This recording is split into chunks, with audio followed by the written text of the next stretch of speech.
So let's go from the thing that we thought was terrible from tonight to what I called my good with the crowd. Because, man, when the Outcasts and more specifically Britt Baker came onto the screen, you called it the loudest pop since Kenny and Jericho in Winnipeg. And it was so good to Yeah, hear. yeah. The crowd was hot tonight. But yeah, she definitely always gets a huge pop in Pittsburgh. And it was one of those It's always cool to justifiable hear. situations in which the champion should come out last, typically. Yeah. Not in Pittsburgh. They did it right. The Outcast Mhm. came out. Jamie came out. Now they did respect the champ. She did get a good amount of her entrance time, as opposed to like 5 seconds, and then the other music. But when Brit's music hit, huge pops. That first DMD,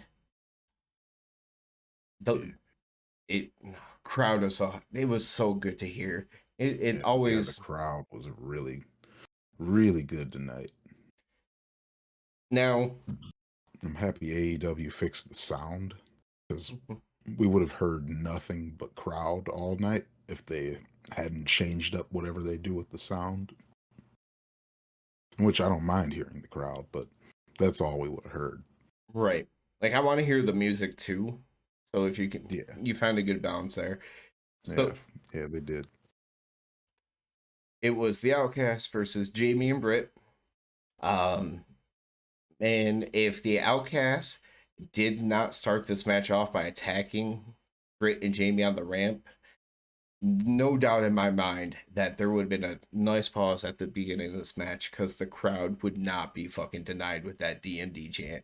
Yeah, because yeah, even when she's getting jumped, you can just hear DMD, DMD. You want to know what also could have been a bad for the night? That Panama Sunrise.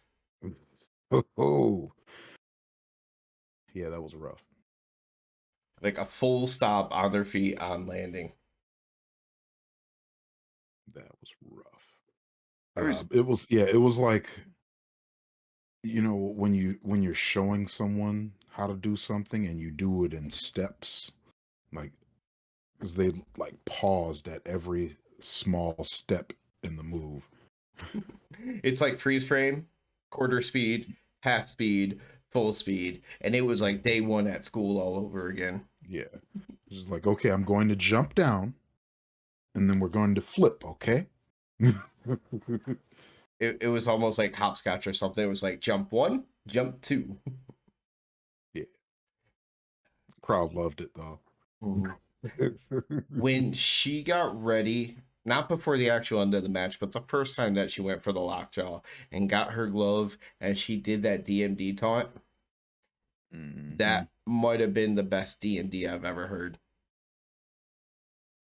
Which is saying a lot because her reactions, especially in Pittsburgh. Yeah, yeah, that was because you could hear the crowd over the commentary a lot today, and that was when you can hear the crowd over the commentary, you know you got a hot crowd. If anyone noticed, let me know because we got to see both Adam Cole's family at ringside and Britt's family at ringside. Adam Cole's later. Were they sitting together? Because when they got to Adam Cole's, they kind of had a tight shot. Oh, yeah, I wasn't paying enough attention for that. I'm just curious, considering they're together. But Hmm.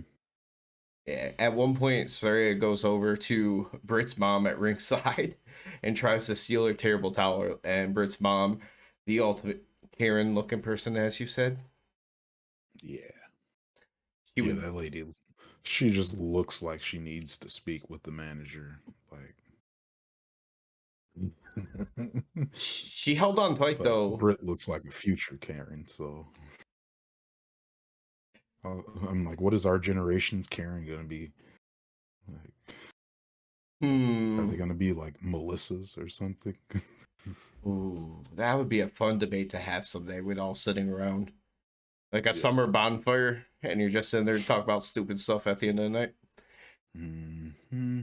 but her mom would not let go. And then Saraya grabs a spray paint. I didn't notice any spray paint on her shirt, but she made it seem like she was spray painting on the shirt. Oh yeah, she did get her, but I don't know if it's that they don't shake their cans up first or what, because half of the time they don't even get any paint out of there. But she definitely sprayed the can. Oh yeah, she sprayed. I just like looking at the shirt. I'm like, I can't see anything. It could have, unless it was like so fine that we couldn't really see it. Yeah, I think that's more what it was.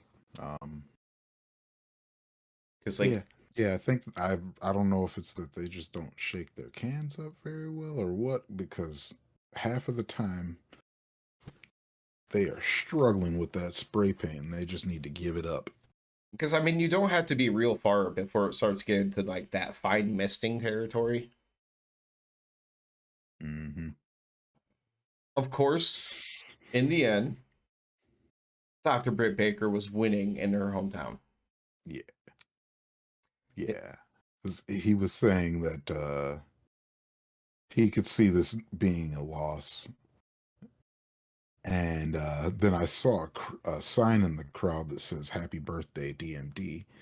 And apparently her birthday is 4 days out. And I'm like, there's no fucking way you let her lose on her birthday week now, in her hometown. the reasoning behind it did rear its ugly head with the segment later tonight because the whole point behind it was like she's won in Pittsburgh before. She can take it and try to give real heel heat to the outcasts, which I feel like they could really use to kind of They've got help that women's division because it sorely needs help. Yeah. I don't know. I feel like they've got plenty of heat because people really don't like that act. I like to hate them, so they're doing their job for me. But a lot of people just hate them. We need some heels that can get that like really loud, consistent booing. At times with them, it just feels like people just don't care. Like, go away. Yeah. Just it'd be Hmm. great to be able to see somebody else that can get that consistent, super loud boos, and it doesn't happen too often anymore. I feel like this was a chance to possibly have one of those moments. Uh, it could have been, but no, you don't get rid of loss at home. Uh, Birthday coming. she just has an unofficial one that comes a little bit later in the show. Get to that in just a second because what it Yeah. was is that terrible Panama Sunrise. Then she hit the stomp, went for the pin. Ruby kicks out of the pin and goes right into the lockjaw, and she taps out. Yeah. Fans love it. Yay. Later on in the Yeah. night, Adam Cole, her baby, had this confrontation Confrontation. They uh, had a confrontation with Jericho. I'll be honest, with Chris Jericho. because of the technical difficulties we have, I do not have my notes up at all, so I don't remember much about this promo outside the fact that Adam Cole said he looked up to Jericho. Hmm. They actually shook hands, Yeah. and then Yeah. Jericho said, "Fuck you out. This I don't respect you." Yeah. 'Cause, yeah. Cole went through that whole thing about how he respects Jericho so much, and a lot of his character was inspired by Jericho, like his catchphrase. Which I had never thought about till he said that. I really Yeah. never had. Yeah. I didn't think about that ever before either. And yeah. Yeah. That's pretty cool. But yeah, Jericho just he doesn't respect him. He interrupted his championship celebration. And I'm still trying to figure out what championship he won. Was it the moving slow in the ring championship? Yeah, Because that's what him and Keith Lee did. right. I'm like, there was no title involved in that Yeah, he match. said he interrupted his championship celebration. I couldn't get over that. It's- but I loved that Adam Cole did he leaned into the Pittsburgh thing and he called Jericho a jagoff, and the crowd got hyped about it, and they started chanting jagoff at Jericho. I loved it. I would almost venture to say that after the Hobbs Wardlow match, for Adam Cole was about the only time the crowd was super lively after. Mm-hmm. Mm-hmm. Another person back home. That was the hottest thing they gave him, you know. But Yeah, he didn't say. I mean, I didn't get a whole lot out of the rest of it. Just basically, this was the end of it, where he's, yeah, you got my attention. I'm listening. I'm right here. And then look, Garcia was like, yeah, me too. I'm right here. I'm also here. yeah, because they just start shoving each other. Garcia comes flying in. But then we get Britt. Yeah. Brit for the save. Brit for the save. And this is where she ends up taking that L at home. Yeah, she was looking like that knight in shining armor right quick. She came out. Jericho was like, "Oh shit, Britt's here. I can't do nothing about that." She actually put hands on Jericho. Yeah. Pulled him off Adam Cole, slapped him. She gave him that attitude era slap. Yeah. And then that was the end of the high moments for her. The outcasts you see from the other side of the ring slowly come out from under the ring, get in the ring, get behind her, and they end up starting to beat her down. They handcuff Adam Cole to the bottom rope, which, by the way, they handcuffed him in a way you don't typically handcuff people, let alone to the ropes. Because it threw me off. It looked weird that I could see like the chain like dangling.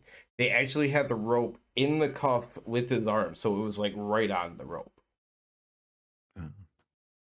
Well, that's smart. Then he can't get off of there. I feel like you nailed this during the show, though. Yeah, I feel like it was too over the top. Because this, like, we've all seen the movies where someone has to watch their significant other get tortured to death or something like that. When the outcasts are hitting Britt with the kendo stick, Adam Cole is like, I'm so sorry. and I'm like, dude, this is the part where you get mad. not the she's dying from the kendo stick that everyone gets hit with on a regular basis. Oh. Right, she got struck a couple of times. They were kind of like slow and in between, and then she got hit with a bunch in succession, but still kendo stick. We didn't even see the kendo stick break. We've seen people break kendo sticks and splinter them from hitting people so much. It didn't even get that bad. But they still had a trainer and Adam Cole like carry her out of the ring and up the ramp. They act like she just got concertoed or something. I really hope she didn't die from that kendo stick beating. Prayers out for Britt Baker, because the way Adam Cole reacted said that she almost died in the ring tonight.